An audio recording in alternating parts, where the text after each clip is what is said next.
To those who voted against this resolution, I must say that your decision shocks me to my core.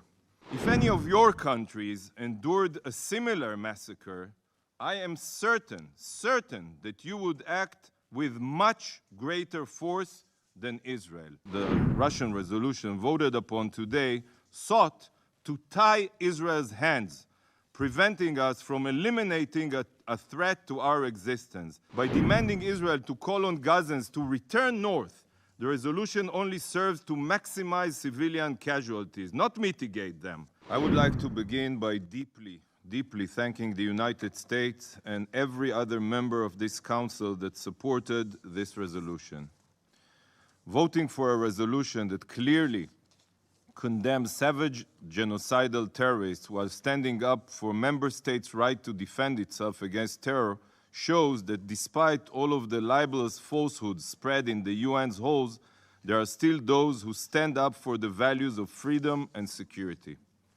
I thank you for your moral clarity in such dark times.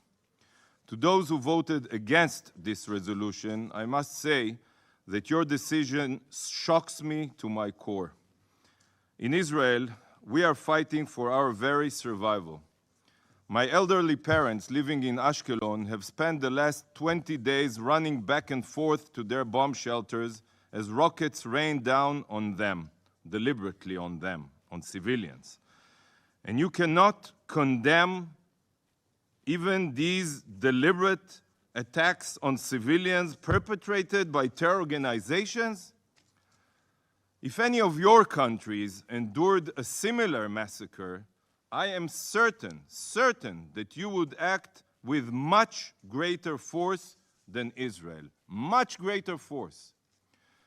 There would be no question in your minds that such a barbaric slaughter requires a broad military operation against the terrorists who committed such inhumane atrocities to eradicate their terrorist capabilities in order to make sure that such atrocities can never happen again. How would Moscow react if terrorist death squads wiped out entire neighborhoods in Moscow? How would Beijing respond if genocidal jihadists beheaded and murdered your babies? I will give you a moment to reflect on that thought. But I believe every person, not only here in this room, across the globe, whoever is watching this discussion, knows exactly how you would respond. So we don't need a moment to reflect.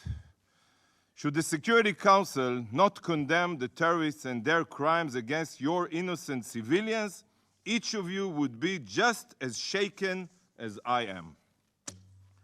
You would feel that there is a blatant double standard and that the international community is blind to your agony and that the Council isn't taking even the most basic steps that anyone with a slight moral compass should take. This is precisely how the state of Israel feels right now. Those who have voted against the US-led resolution have shown the world that this Council is incapable of doing the most basic task of condemning ISIS-like terrorists and cannot confirm the right to self-defense of the victim of these heinous crimes. Israel has been attacked and continues to be attacked. This is a fact. In the south from Hamas and in the north from Hezbollah. What a surprise. Meanwhile, the other resolution, the Russian resolution voted upon today, sought to tie Israel's hands, preventing us from eliminating a threat to our existence and permitting the genocidal terrorists to regroup so they can massacre us again. The absurdity to call on Israel to rescind the call for temporary evacuation is truly unbelievable and goes against every value that this Council represents. By demanding Israel to call on Gazans to return north, the resolution only serves to maximize civilian casualties, not mitigate them. Why would Israel ask Gazans to return to an active war zone? We cherish life and take every measure to minimize civilian fatalities, casualties. We are not fighting the Palestinians. We are fighting only the Hamas-ISIS terrorists. Civilians should never be deliberately put in harm's way.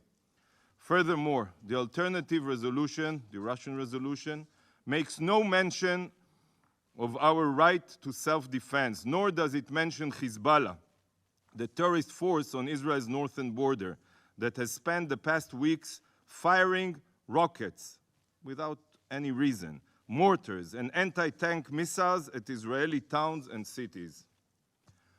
Would Moscow or Beijing be given a right to self-defense if faced with the same threat? I believe so. Finally, if this other resolution truly focused on the humanitarian situation, as it was presented in the first time, the over 220 hostages being held by Hamas would not be a general side note at the very end of the resolution. It would be the first demand.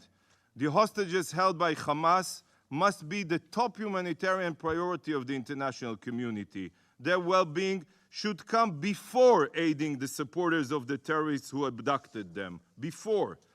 Despite the wording of the Russian resolution, there can never be any false immoral comparisons between the Hamas savages and the law-abiding democracy of Israel.